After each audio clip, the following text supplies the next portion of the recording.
Plano ng mga senador na sa susunod na linggo talakayan sa plenaryo ang impeachment ni Vice President Sara Duterte para mapag-aralan pa ang desisyon ng Korte Suprema na nagsasabing unconstitutional ito.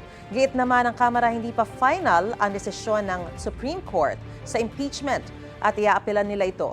May unang balita si Mav Gonzalez.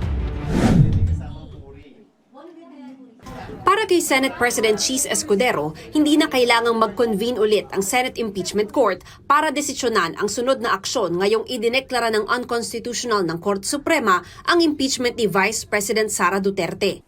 The impeachment complaint is null and void ab initio. Ab initio meaning from the beginning. Nakasaad din sa desisyon ng Korte Suprema, sang-ayon ka man doon o hindi, dapat ito'y sundin. Kung hindi, magkakaroon tayo ng constitutional crisis. Mainam-ani ang desisyonan ito ng Senado sa plenaryo, imbis na aksyonan bilang impeachment court na wala na aniyang jurisdiction dito. Personal ko ding opinion ito, pero ang masusunod dito ay ang mayoriya. Mas safe na Senado ang magpapasya kaugnay nito, imbis na impeachment court dahil baka matingnan pa na paglabag ang pag-convene ng impeachment court matapos ang naging desisyon ng Korte Suprema. Sa caucus o private meeting bago ang sesyon, kabilang sa pinag-usapan ng impeachment. Ayon kay Senador Mig Subiri, may senador pang balak sanang hilinging i-dismiss ang impeachment case laban sa bise. Hindi ko nasasabihin, plenary. Of course, it's the group. Alam mo naman, Mindanao, yung grupo na dito. So, it's within their group. Pero sa huli, pumayag itong wag muna i-dismiss ang kaso at magtakda ng petsa para pag-usapan ito. Actually, ako nag-suggest ako 6 meron nagsasuggest na ngayon na.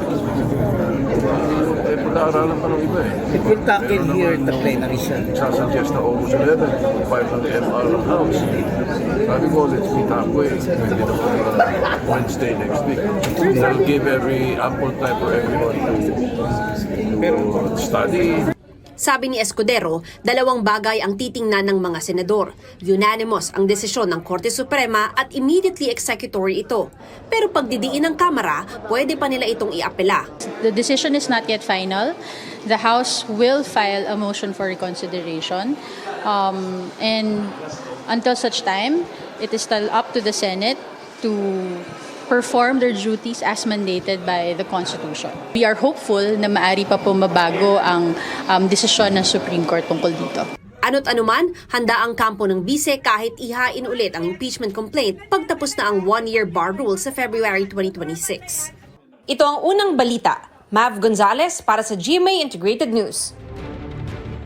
Gusto mo bang mauna sa mga balita? Mag-subscribe na sa GMA Integrated News sa YouTube at tumutok sa unang balita.